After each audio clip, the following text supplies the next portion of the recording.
வாசியுங்கள். ரோமர் 4ஆம் அதிகாரம் 17ஆம் வசனத்தை வாசிக்கும்படியாக கேட்டுக்கொள்கிறேன். அநேக ஜாதிகளுக்கு உன்னை தகப்பனாக ஏற்படுத்தினேன் என்று எழுதியிருக்கிறபடி அவன் தான் விசுவாசித்தவருமாய் மரித்தோரை உயிர்ப்பித்து இல்லாதவைகளை இருக்கிறவைகளைப் போல் அழைக்கிறவருமாய் இருக்கிற தேவனுக்கு முன்பாக நம் எல்லாருக்கும் தகப்பனானான். ஆபிரகாமை குறித்து பவுல் இந்த இடத்துல பேசுகிறதை பார்க்கலாம். பாருங்கள், அவர் தேவனுக்கு ஒரு புதிய பெயர் ஒன்றை அவர் கொடுக்கிறதை பார்க்கலாம். இல்லாதவைகளை இருக்கிறவளை போல் அழைக்கிற தேவன். இந்த உலகத்தில் சிலர் இவ்விதமாக இல்லாத ஒன்றை இருக்கிறது போல அவர் பேசிக்கொண்டிருந்தால் அவர்களை சொல்லுவார்கள், இவர் மனநிலை சரியில்லாதவர் என்று உலகத்தில் சொல்லுவார்கள். அந்த காரியம்தான் இல்லையே, அதை விட்டு இவரால் பிரிய முடியவில்லை என்று அவர் மனநிலை சரியில்லை என்று பேசுவார்கள். ஆனால் வேதம் கூறுகிற காரியம் என்னவென்றால், நாம் விசுவாசத்திலே சில காரியங்களை தேவனுடைய உதவியை கொண்டு நாம் பேசும் பொழுது நம்முடைய தேவன் அவர் எப்படி அந்த காரியங்களை அழைக்கிறார் என்று பார்க்கும் பொழுது இல்லாதவைகளை இருக்கிறவைகளாக அழைக்கிற தேவன் என்று பார்க்கிறோம். பாருங்கள், இந்த காரியம் எதற்காக எந்த இடத்திலே சொல்லப்படுகிறது என்று நாம் பார்க்கும் பொழுது பாருங்கள், ஆபிரகாமுடைய வாழ்க்கை குறித்து அது பேசுகிறது.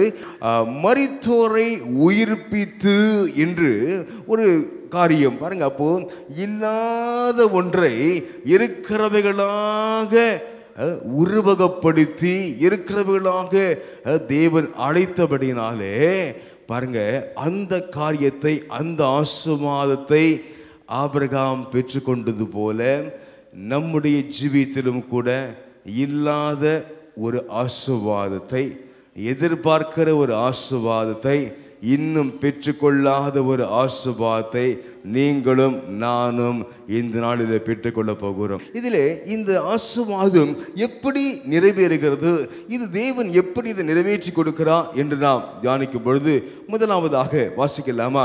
எபிரேயர் 11ஆம் அதிகாரம் 11ஆம் வசனத்தை வாசியுங்கள். விசுவாசத்தினாலே சாராளும் வாக்குத்தத்தம் பண்ணினவர் உண்மையுள்ளவர் என்று எண்ணி கர்ப்பந்தரிக்க பலனடைந்து வயது சென்றவளாய் இருந்தும் பிள்ளை பெற்றாள். பாருங்கள், இந்த இடத்துல ஆபிரகாம் சாராளுடைய வாழ்க்கை குறித்து நாம் இந்த இடத்துல பார்க்கிறோம்.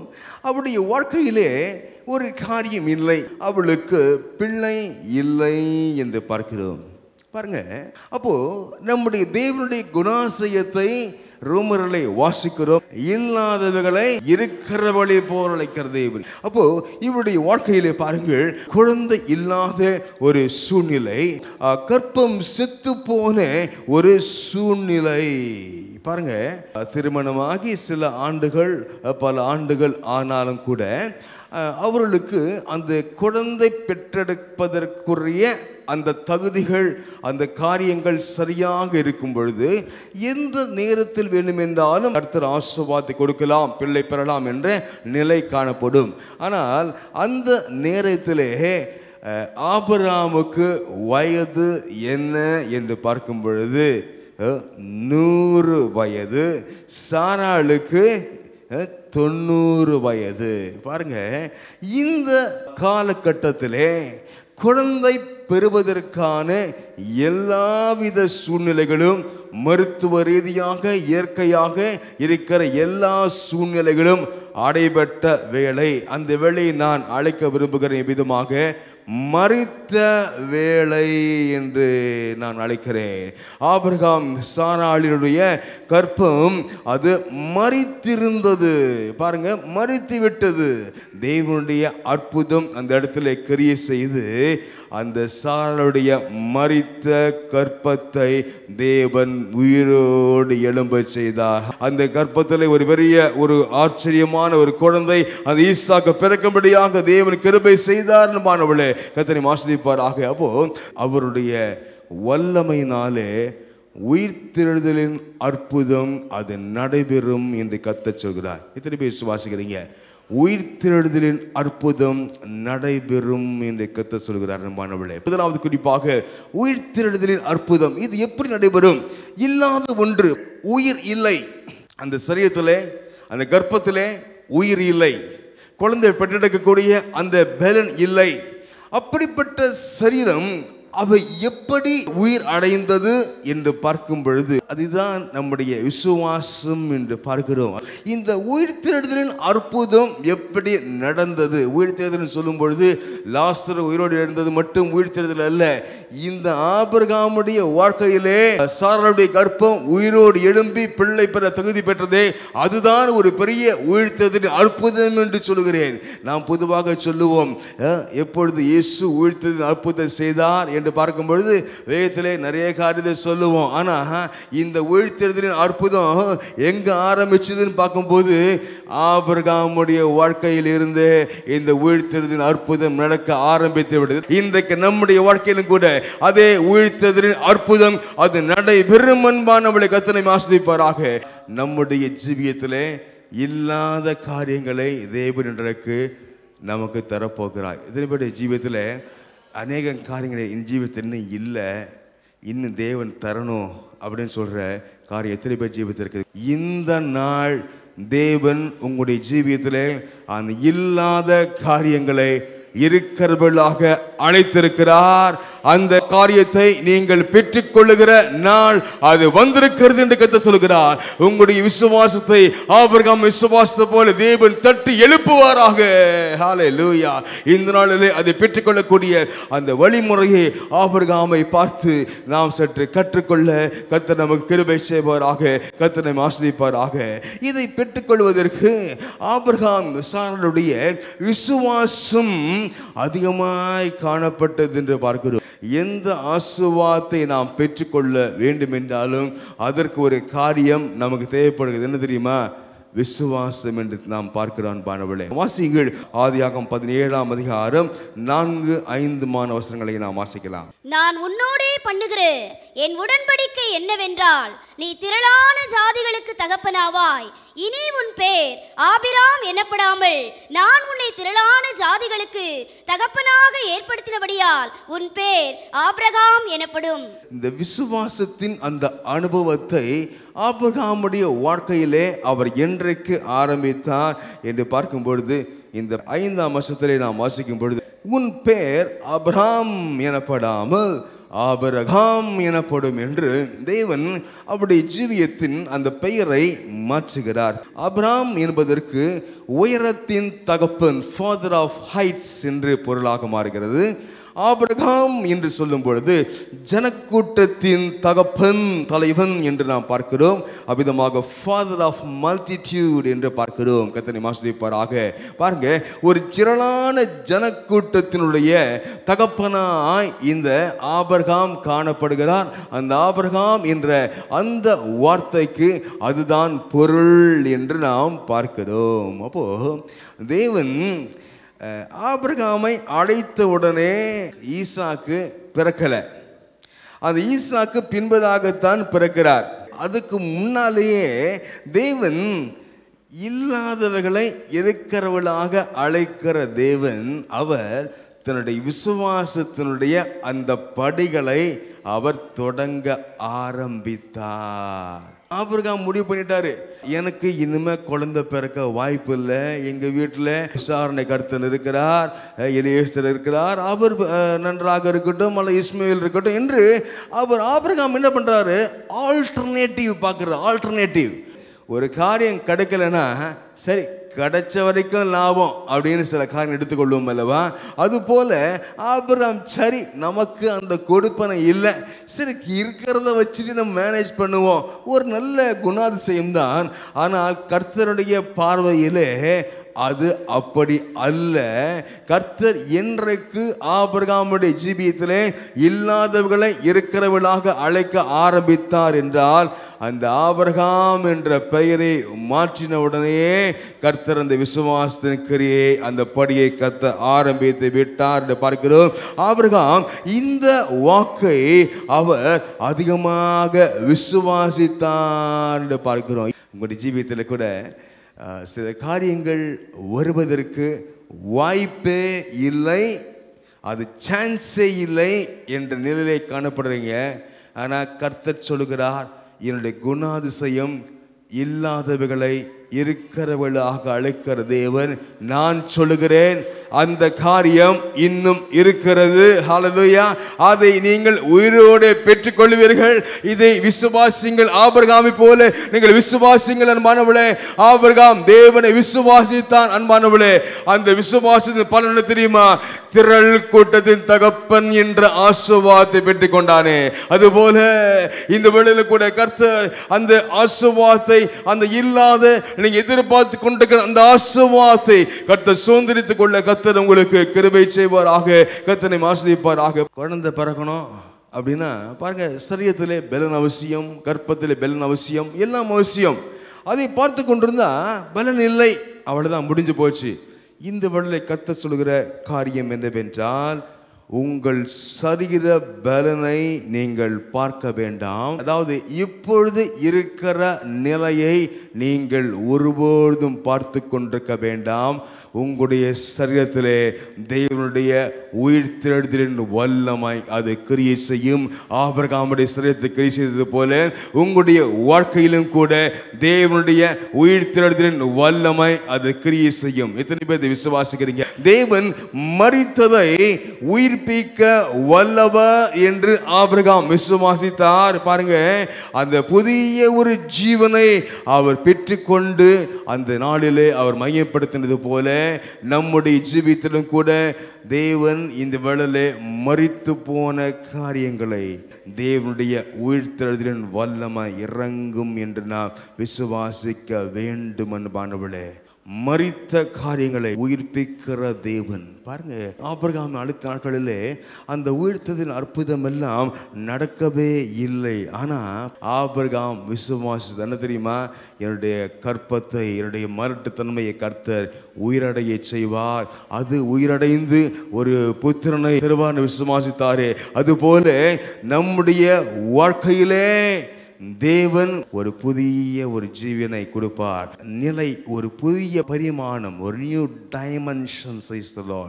இவ்வளவு நாள் இருந்த காரியங்கள் ஒரு விதமாக இருந்திருக்கலாம். ஆனால் கர்த்தர் இன்றிலிருந்து ஒரு புதிய பரிமாணத்திலே, ஒரு புதிய ஒரு நிலையிலே நம்முடைய குடும்பம், நம்முடைய ஊழியம், நம்முடைய வேலை அது கடந்து செல்லும் என்று கர்த்தர் சொல்கிறார். அவ்விதமாக தேவனுடைய உயிர்த்ததின் வல்லமை அது கிரியை செய்கிற ஒன்றாய் காணப்படுகிறது. இந்த வேளையிலே தேவனுடைய வல்லமை நம்முடைய ஜீவியத்தில் இறங்குவதாக.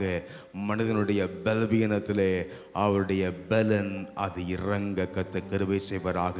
இரண்டாவதாக, இல்லாத வேளை இருக்கிறவர்கள் அழைக்கிற தேவன் அது எப்படி அவர் நிறைவேற்றுகிறார் என்று பார்க்கும் பொழுது வாசிங்கள். சங்கீதம் 71 சங்கீதம் 20 வாசிங்கள். அநேக இக்கட்டுகளையும் ஆபத்துகளையும் காணும்படி செய்த என்னை நீர் திரும்பவும் உயிர்ப்பித்து திரும்பவும் என்னை பூமியின் பாதாளங்களில் இருந்து ஏற பண்ணுவீர். பாருங்க, தேவன் திரும்பவும் உயிர்ப்பித்து என்று பார்க்கிறோம். பாருங்க, அநேகம் இக்கட்டுகள், அநேகம் ஆபத்துகளை என்னை தேவன் காணும்படியாக அனுமதிக்கிறார். அதே வேளையிலே தேவன் செய்கிற காரியம் என்ன தெரியுமா?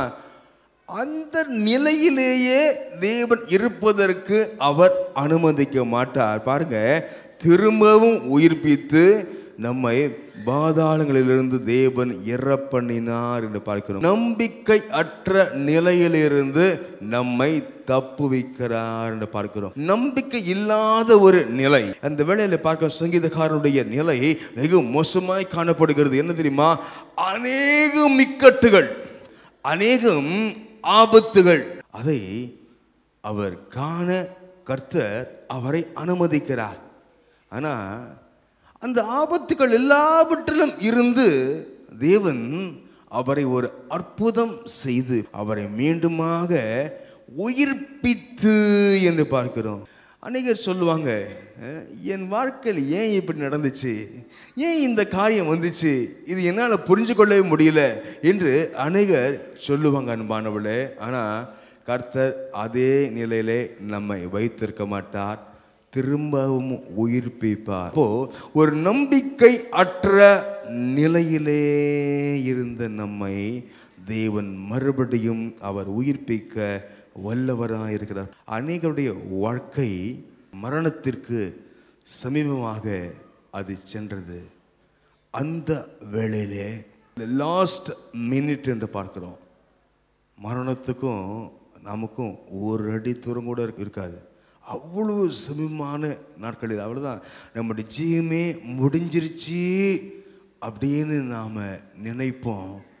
அந்த நிலையிலே தேவன் தப்பிக்க வழி இல்லாத நிலையிலே உன்னையும் தப்புவிக்க என்னிடத்திலே வழி இருக்கிறது என்று இல்லாதவர்களை இருக்கிறதாக அழைக்கிற தேவன் இந்த வேளையில் சொல்லுகிறார். பாருங்க, தேவன் நம்முடைய பலனை கொடுத்து மரணத்திற்கு சமீபமாக இருக்கும் பொழுது நம்மை தப்புவிக்க வல்லவராய் இருக்கிறார். அந்த வேளையில தேவன் தம்முடைய வாக்குத்தத்தங்களை கொடுப்பார். என்ன தெரியுமா? எல்லாம் முடிஞ்சு போச்சு, finished, once for all it's finished அப்படின்ற சூழ்நிலை வரும் தெரியுமா? அந்த வேளையில வழியே இல்லைன்னு நினைக்கிறாயா? உன்னுடைய ஜீவியத்திலே நான் பெரிய திட்டங்களை வைத்திருக்கிறேன் என்று கர்த்தர் தெளிவாக வெளிப்படுத்துவார். அந்த இக்கட்டான சூழ்நிலையில் நாம் கடந்து செல்லும்போது தான் தேவன் அநேகம் காரியங்களிலிருந்து பெரிய வெளிப்பாடுகளை தருவார். விசேஷமாக அநேகம் பாடல்கள் எழுதப்பட்ட அந்த சூழ்நிலையில் நீங்கள் பார்த்தீங்கன்னா பாருங்கள், எல்லாம் ஒரு ஆபத்து சிச்சுவேஷனில் கடந்து செல்லும் பொழுது தான் அந்த பாடல்கள் வரும். அது உலக பிரசித்தி பெற்ற பாடலாக மாறும். அன்பானவர்களே, எல்லாருக்கும் ஒரு பாடல் நல்லா தெரியும், காக்கும் கரங்கள் உண்டனுக்கு என்ற பாடல் தெரியும் எல்லாருக்கும். அருமையான ஒரு பரிசுத்தமான இந்த பாடலை எழுதினார், தஞ்சாவூரில் இருக்கிறார் அவர். பாருங்க, அவர் எழுதும்போது ஒரு பெரிய ஆபத்திலே அவர் கடந்து சென்றாராம். பாருங்க, அந்த சூழ்நிலை தேவன் அவரை தப்புவித்த உடனே அவர் உள்ளம் நிறைந்து காக்கும் கரங்களினாலே என்னை காத்து கொண்டார் என்று அந்த பாடல் எழுதினார். நாமும் அதை பாடிக்கொண்டிருக்கிறோம். என்ன தெரியுமா? தேவன் இல்லாதவர்களை இருக்கிறவர்களாக அழைக்கிற தேவனாக இருக்கிறார். நம்முடைய ஜீவியத்தை பிசாசு கொள்ளை கொண்டு போகும்படியாக, நம்முடைய ஜீவன் எடுக்கும்படியாக பிசாசு பல வகையிலும் அவன் கிரியை செய்து கொண்டிருந்தான். ஆனால் நமக்கு வாழ்க்கை முடிந்து விட்டது இல்லை என்று நினைத்து கொண்டிருக்க வேளையிலே தேவனுடைய வல்லமை கிரியை செய்து உன்னுடைய வாழ்க்கையில இனிமேல் தான் எல்லாம் ஆரம்பிக்கிறது என்று கர்த்தர் சொல்கிறார். இந்த வேளையில சந்ததியே உருவாகல, ஆனா சந்ததிக்குரிய ஆசீர்வாதத்தை கர்த்தர் சொல்றாரு. உங்களுக்கு இன்னும் குழந்தையே பிறக்கல, அந்த குழந்தை எங்க ஸ்கூல்ல சேர்க்கணும்னு நீங்க சொன்னா, என்னங்க மறு இது பிறக்கட்டும் அப்படின்னு நீங்க சொல்லுவீங்க. ஆனா கர்த்தர் சொல்ற காரியம், இல்லாதவர்களை இருக்கிறவளே போல் அழைக்கிற தேவன். இன்றைக்கு கர்த்தர் நம்முடைய சந்ததியினுடைய ஆசீர்வாதத்தை கர்த்தர் தெளிவாக அவர் நமக்கு வெளிப்படுத்துவாராக. அந்த உபத்திரவத்தின் நாட்கள், அந்த சிறுமைப்படுத்தின நாட்கள் அது முடிவடைந்து அந்த எகிப்தை விட்டு ஹல்லேலூயா அவள் வெளியே செல்லும்படியாக கர்த்தர் கிருபை செய்வாராக. போல் நம்முடைய தேவன் நம்மை தப்புவிக்கிற தேவனாய் காணப்படுகிறார். அந்த ஆபத்திலிருந்து நம்மை தப்புவிக்கிற தேவனாக இருக்கிறார். விசேஷமாக கர்த்தர் சொல்கிற காரியம் என்னவென்றால், ஒருவேளை நீங்கள் அந்த இக்கட்டிலே மாட்டிக்கொண்டிருக்கலாம். இதிலிருந்து எப்படி வெளியே வருவேன், இவ்விதமாக கொடுமையின் அனுபவத்திற்குள்ளாக கடந்து செல்கிறேனே என்று நீங்கள் யோசித்து கொண்டிருக்கலாம். கர்த்தர் சொல்றாரு, இந்த வேளையில அவர்களை கொடுமைப்படுத்தின அந்த மக்களுக்கு நியாய தீர்ப்பு உண்டு. தம்முடைய பிள்ளைகளை நியாயமில்லாமல் துன்பப்படுத்துகிற மக்களுக்கு நியாய தீர்ப்பு உண்டு என்று கர்த்தர் பேசுகிறார். அது மட்டும் இல்லாமல் அந்த குறிப்பிட்ட வேளை கர்த்தருடைய நாள் அது நிறைவேறின உடனே பல புதிய ஆசீர்வாதங்களோடு நீங்கள் புறப்பட்டு வருவீர்கள் என்று கர்த்தர் பேசுகிறார். எத்தனை பேர் விசுவாசிக்கிறீங்க? பல புதிய ஆசீர்வாதங்களோடு புறப்பட்டு வருவீர்கள் என்று கர்த்தர் பேசுகிறார். மாணவர்களே, ஹல்லேலூயா. நம்முடைய ஜீவியத்தில் கர்த்தர் நம்மை தப்புவிக்க தேவனாக இருக்கிறார். எந்த நிலையிலிருந்து? ஒரு நம்பிக்கையற்ற நிலையிலிருந்து நம்மை தப்புவிக்கிற தேவனாய் அவர் காணப்படுகிறார். மாணவர்களை கர்த்தரை ஆசீர்வதிப்பாராக. இன்னும் ஒரு வருஷத்தை வாசிக்கலாமா? ஆதியாகமம் 49:23-24. வில் வீரர் அவனை மனமடிவாக்கி அவன் மேல் எய்து அவனை பகைத்தார்கள். ஆனாலும் அவனுடைய வில் உறுதியாய் நின்றது. அவன் புயங்கள் யாக்கோபுடைய வல்லவரின் கரங்களால் பலத்தன. இதனால் அவன் மேய்ப்பனும் இஸ்ரவேலின் கண்மலையும் ஆனான். வில் வீரர் அவனை மனமடிவாக்கி என்று பார்க்கிறோம். மனவளே, யோசேப்புக்கு தேவன் சொல்ற ஆசீர்வாதங்கள், யாக்கோபு கொடுத்த ஆசீர்வாதங்கள் குறித்து பார்க்கிறோம். இந்த வேளையில பாருங்க, வில் வீரர் அவனை என்ன பண்ணாங்களா? சொல்லுங்க பார்க்கலாம். மனமடிவாக்கினார்கள் என்று பார்க்க அன்பான விளக்கத்தை ஆஸ்வதிப்பாராக. பாருங்க, அப்போ வில் வீரன் சொல்லல, என்ன சொல்லிருக்குது? வில் வீரர் அப்படின்னா ப்ளூரல். அப்போ ஒரு பக்கம் யோசேப்பு இருக்கிறான், அடுத்த பக்கம் எல்லாம் சேர்ந்துக்கிறாங்க. சேர்ந்துட்டு அவனை மனமடி வாக்குறாங்க. அந்த வேளையில வசனத்தில் சொல்லப்படுகிற காரியம் என்ன தெரியுமா? அவன் மேல் அம்பு எய்து அவனை பகைத்தார்கள், ஆனாலும் அவனுடைய வில் உறுதியாய் நின்றது. ஹல்லேலூயா. அவனுக்கு ஒரு பெரிய ஆசீர்வாதம் என்ன தெரியுமா? இஸ்ரவேலில் மெய்ப்பனும் கண்மலையுமானான். வில் வீரர் உண்டு. நம் மீது இல்லாத காரியங்களை எடுத்து சொல்லுகிற அநேக வில் வீரர்கள் வருவார்கள். நாம் ஒருவர் இருப்போம், எதிர் அநேகர் இருப்பார்கள். அநேக காரியங்கள் அம்பெய்து கொண்டே இருப்பார்கள். அதனாலே நமக்கு பல மனமடிவுகள் உண்டாகலாம், ஒரு டிப்ரெஷன்ஸ் உண்டாகலாம், எல்லா காரியமும் இருக்கலாம். ஆனாலும் உங்களுக்கென்று கர்த்தருடைய உயர்வு காத்திருக்கிறது. இஸ்ரவேலிலே கண்மலையும் மெய்ப்பனுமான சொல்கிறபடியே தேவனுடைய அந்த உயர்வின் ஆசீர்வாதம் அது காத்திருக்கிறது என்று பேசுகிறார். ஹல்லேலூயா. அம்பெய்கிறார்கள் என்று யாரும் சோர்ந்து போக வேண்டாம். கர்த்தர் உங்களை ஒரு பெரிய கண்மலையின் ஆசீர்வாதத்தை கர்த்தர் வைத்திருக்கிறார். கண்மலையின் ஆசீர்வாதத்தை கர்த்தர் வைத்திருக்கிறார். கர்த்தரை ஆசீர்வதிப்பாராக. தேவன் இல்லாதவை அப்படின்னா என்ன தெரியுமா? விடுதலை இன்னும் வரல, நெருக்கத்தில் தான் இருக்கிறோம். ஆனால் அவர் விடுதலையை கொடுத்து நீ அந்த விடுதலையை பெற்றுக்கொண்ட உடனே நீ இருக்க போகிறது கொடுத்து கர்த்தர் பேசி கொண்டிருக்கிறார். நமக்கு இன்னும் அந்த விடுதலை வரலைன்னு வச்சுக்கோங்களேன். தேவன் சொல்றாரு, விடுதலை கொடுத்து நீ அங்கே போன உடனே அப்படி நடக்கும் பேசுறாரு. ஆண்டவரே முதல்ல விடுதலை கொடுங்க. தேவன் அந்த விடுதலையை கொடுக்க போகிறதுனால தான் அதுக்கு அடுத்த ஸ்டெப்பை கொடுத்து கர்த்தர் பேசுறார். இன்றைக்கு தேவன் உங்களை இந்த செய்தியை தேவன் மூலமாக கொடுக்கிற தாற்பயம் என்னவென்றால், அவனுடைய காரணம் என்னவென்றால், கர்த்தர் நம்மை நெக்ஸ்ட் லெவலுக்கு கர்த்தர் கொண்டு போக ஆயத்தப்படுத்தி விட்டார்.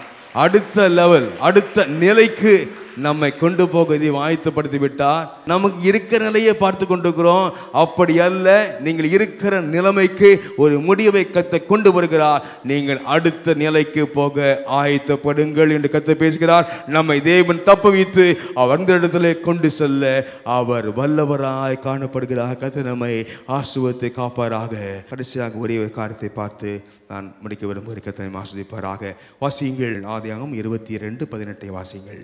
நீ என் சொல்லுக்கு கீழ்ப்படிந்தபடியினால் உன் சந்ததிக்குள் பூமியில் உள்ள சகல ஜாதிகளும் ஆசீர்வதிக்கப்படும் என்றும் என் பேரில் ஆணையிட்டேன் என்று கர்த்தர் சொல்லுகிறார் என்றார். பாருங்க, கர்த்தர் சொல்லுற காரியம் என்னவென்றால், நீ என் சொல்லுக்கு கீழ்ப்படிந்தபடியினால் பாருங்க உன் சந்ததிக்குள் பூமியில் உள்ள சகல ஜாதிகளும் ஆசீர்வதிக்கப்படும். அப்போ ஈசாக்குக்கு சந்ததிகள் பிறக்கல, ஈசாக்கு மட்டும்தான் பிறந்திருக்கிறார். ஆனா இந்த இடத்துல ஆபிரகாம் பார்த்து கதை சொல்றாரு. அப்படின்னா தேவன் ஆபிரகாமை பார்த்த உடனே ஆபிரகாமை மட்டும் பார்க்கல, அவருக்குள்ளாக ஈசாக்கை பார்த்தாரு, யாக்கோபை பார்த்தாரு. அப்படியே சொல்லிக்கொண்டு வந்து கடைசியில் உங்களையும் என்னையும் தேவன் பார்த்தார். இதுதான் இல்லாதவர்களை இருக்கிறவர்களாக பார்க்கிற தேவன். அன்பானவளே, ஹல்லேலூயா, ஹல்லேலூயா. இன்னைக்கு சந்ததிகளுக்கு ரொம்ப ஆசீர்வாத கர்த்தர் தரப்போறேன்னு கர்த்தர் சொல்றாரு. விசேஷமாக சந்ததிகள் ஆசீர்வதிக்கப்பட போகிறது. அன்பானவளே, ரொம்ப பாரத்தோடு வந்திருக்கிறீங்கல்ல, உங்கள் பிள்ளைகளுக்காக கர்த்தர் அந்த பிள்ளைகளை ஆசீர்வதித்து அவர் மேன்மைப்படுத்துவாராக. கர்த்தர் நம்மை ஆசீர்வதிப்பாராக. பாருங்க, இது வேளையில கர்த்தர் சொல்ற காரியம், உன் சந்ததிக்குள் பூமியின் வம்சங்கள் சகல ஜாதிகளும் ஆசீர்வதிக்கப்படும் என்று. பாருங்க, ஒண்ணுமே நடக்கல. ஆனா கர்த்தர் சொல்றாரு, உன் சந்ததிப்பா. அவருக்கு ஒன்றும் புரியல, கர்த்தர் எதை பொறுத்து பேசுறாரு ஒண்ணுமே புரியல.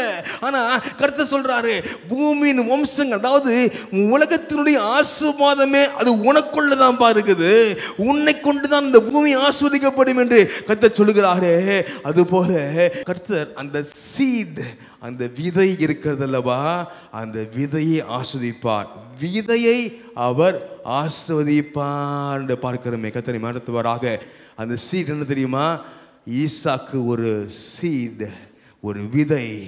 அந்த சீடுக்குள்ளே, அந்த விதைக்குள்ளே இருக்கிற காரியங்களை கர்த்தர் பார்த்து, அந்த விதைக்குள்ளே இருக்கிற அந்த விதை, அதுக்குள்ளே இருக்கிற காரியம் அப்படி உள்ளே பார்த்து கொண்டு கடைசியிலே உங்களையும் என்னையும் கர்த்தர் அன்றைக்கே பார்த்து விட்டார். நான் விசுவாசிக்கிறேன். ஆகவேதான் இந்த பூமி ஆஸ்வதிக்கப்பட போகிறது என்று சொல்லுகிறார். கர்த்தர் ஆஸ்வதிப்பார். பாருங்க, நாம் ஒரு விதையை பார்க்கிறோம், ஆனா கர்த்தர் அந்த விதைக்குள்ளே இருக்கிற மகத்துவங்களை பார்க்கிறார். பாருங்க, எந்த விதையாக இருந்தாலும் அந்த சீட் சின்னதாக இருக்கும், ஆனா அதுக்குள்ளே இருக்கிற அந்த மகத்துவங்கள் அது அநேகமாக இருக்கிறது. அந்த சீடில் நம்ம அந்த விதையை விதைச்சோன்னா அது மரமாக முளைத்து பெரிய ஆசீர்வாதம் கொண்டு வரும் அல்லவா. அந்த விதை, அந்த டைனமிக் பவர், அதாவது சொல்லுவாங்க ஆட்டம் சொல்லுவாங்க அல்லவா, அணு. அந்த அணு ஒரு ரொம்ப பார்க்க முடியாத சிறிய துகள் தான் அணு. ஆனால் அந்த அணுக்குள்ளே மறைந்திருக்கிற காரியங்கள் அது பெரிய காரியங்கள். அதனுடைய ஆக்கப்பூர்வமான காரியங்களை நீங்கள் பார்த்து கொண்டிருக்கிறீங்க. அந்த அணு, அதிலிருந்து தேவன் பல காரியங்களை இந்த உலகத்திற்கு கொண்டு வருவது போல கர்த்தர் சொல்லுகிற காரியம் என்னவென்றால், இன்றைக்கு நாம் விதையாக பல காரியங்களை பார்த்து கொண்டிருக்கிறோம். ஆண்டவரே, இந்த விதை என்றைக்கு மரமாக கிளம்பும் ஆண்டவரே, இந்த விதை என்றைக்கு ஆஸ்வதிக்கப்படும் ஆண்டவரே, இன்றைக்கு என்னுடைய சம்பளம் என்ற அது விதையாகத்தான் இருக்கிறது. அப்படின்னா என்ன தெரியுமா, ஒன்று கூட வாங்க முடியாத நிலை, மாதம் வரவனமான செலவுக்கு கரெக்டாக இருக்குது. இதை வச்சு எங்கே குடும்பம் நடத்த போகிற, பிள்ளைகளுக்கு சேர்த்து வைக்க போகிறேன் அப்படின்னு நினைக்கிறீங்களே, கர்த்தர் உங்களுடைய அந்த விதையை கர்த்தர் ஆசீர்வதித்து கர்த்தர் சொல்கிறார், இல்லாதவைகளை இருக்கிறவளாக அழைக்கிற தேவன் உங்கள் விதையை ஒரு பெரிய மரமாக தேவன் ஆசீர்வதித்து, ஹல்லேலூயா, ஒரு நாட்களிலே அந்த ஆசீர்வாதங்களை பெற்றுக்கொள்ள கர்த்தர் கிருபை செய்வாராக. விதை ஞாபகம் வைத்துக் கொள்ளுங்க. அந்த விதை எவ்வளவு பெரிய காரியங்களை உருவாக்கக்கூடிய அது தன்மை உள்ளதோ, ஒரு சாதாரண விதைக்கு அவ்வளவு வல்லமை இருக்கும் என்றால் தேவனுடைய வார்த்தை அந்த விதைக்கு ஒப்பாய் இருக்கிறது.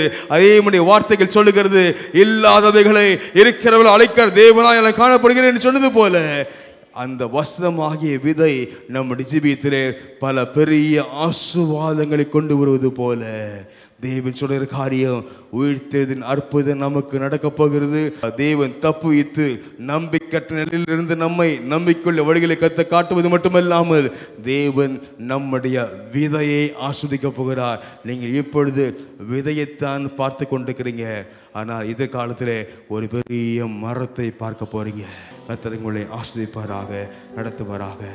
பிதாவே, இல்லாதவர்களை இருக்கிறவர்களாக அழைக்கிற தேவன், நீ என்னோடு இருக்கிறீர், எங்களோடு இருக்கிறப்பா.